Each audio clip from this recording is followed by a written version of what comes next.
the ACS Library. My name is Kyle and I aim to help you prepare for the private pilot check ride for free in about 5 minutes a day. Thank you for checking out today's video in which we continue along in our navlog and cover course and heading information. Before we begin, there are a few terms we need to familiarize ourselves with. These terms are true and magnetic and heading and course. I like to think of true versus magnetic as sectional versus globe. The flat sectional and tack charts we use cannot 100% accurately depict the curvature of the Earth. This is why we have a difference between true and magnetic headings, courses, etc. The angular difference between true and magnetic is known as magnetic variation. We'll go a little more in depth here in a bit, but for now, just remember, flat paper chart is true, round globe is magnetic. Heading is easy to remember. It is the direction your nose, and therefore your head, is pointing. Course is the desired direction the aircraft will travel across the Earth's surface. Sometimes we must adjust our heading for winds to maintain a desired course. Imagine our aircraft here attempting to maintain a course of 000 with a heavy crosswind from 270.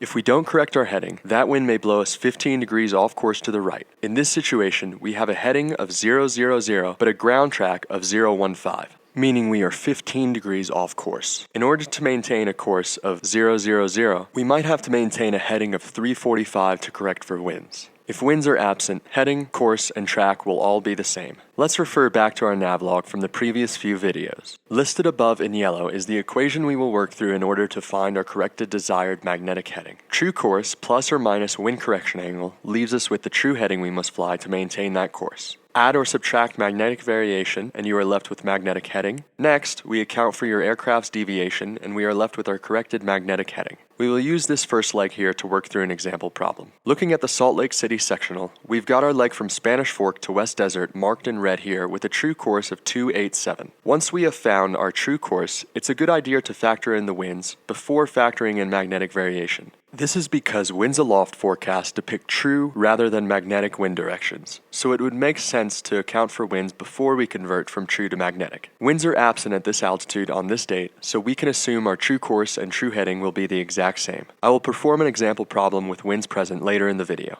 To convert from true heading to desired magnetic heading, we must account for magnetic variation, or the difference between true and magnetic north. To do so, we'll look for an isogonic line. Isogonic lines are lines along which magnetic variation remains constant. They are depicted on the sectional or tack as a dashed magenta line spanning the length of the entire chart, like this one boxed off in green here. Find the isogonic line nearest your point or leg, and then either add or subtract the variation value depicted. In this case, we have 11 degrees and 30 seconds east. There is 60 seconds in a degree, so think of 11 degrees and 30 seconds as 11.5 degrees. Let's round that to 12 for a nice even integer. Determining whether to add or subtract is easy as well. Remember, east is least, west is best. We'll subtract east and add west. So we'll be subtracting this 12 from our expected true heading, leaving us with a magnetic heading of 275. Once performed, we'll need to adjust the magnetic heading one last time, this time for magnetic deviation. Magnetic deviation is caused by localized magnetic influencers in the aircraft. Magnetic compasses may be less than perfect while operating from the inside of a flying hunk of metal and electricity.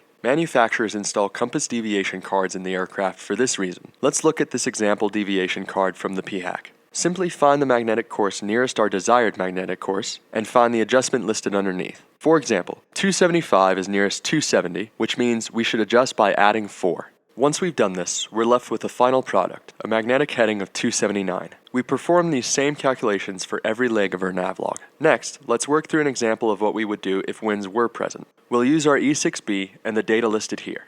In case you do not own an E6B, I will provide a link in the description. They are Amazon affiliate links, so anything that you buy from Amazon after clicking it will benefit me at no additional cost to you, and I am super appreciative of that. Thank you guys. To begin, we must first determine wind speed and direction, our true course, and our true airspeed. For winds and temperature, check the winds aloft for the time of your flight either on ForeFlight or aviationweather.gov, and select data from the altitude nearest your intended altitude and the time nearest your time of arrival at each point. For our example, we've got a wind speed of 14 knots and a direction of 270. We intend to maintain a course of 330 for this leg, and our true airspeed is 115 knots. One nice thing about the E6B is that the directions are listed at the top. Let's work our way through those now. I like to begin by sliding the center circle over the 100 knot airspeed arc just to keep everything easy. Step 1. Align our wind direction of 270 with the indicator. Step 2. We will mark a dot 14 knots up from our center circle, and we will refer to this as our wind dot. Step 3. Align the indicator with our desired course of 330. Step 4. Slide up or down so that the wind dot is aligned with our true airspeed arc. The 115 arc would be here, so we will slide the dot there now. Step 5. With the wind dot on our true airspeed arc, the centerpiece will fall on our expected ground speed. For more information on this, please refer to the previous video covering airspeed. Step 6. We'll find our wind correction angle. Look at how many degrees off of center the dot is. If it is to the left, we subtract, and if it's to the right, we add. In this case, we would subtract 6 degrees from our true course, leaving us with a true heading of 324. Once this is done, add or subtract variation and deviation just like we did a minute ago, and the last step would be to transfer this information over to our navlog.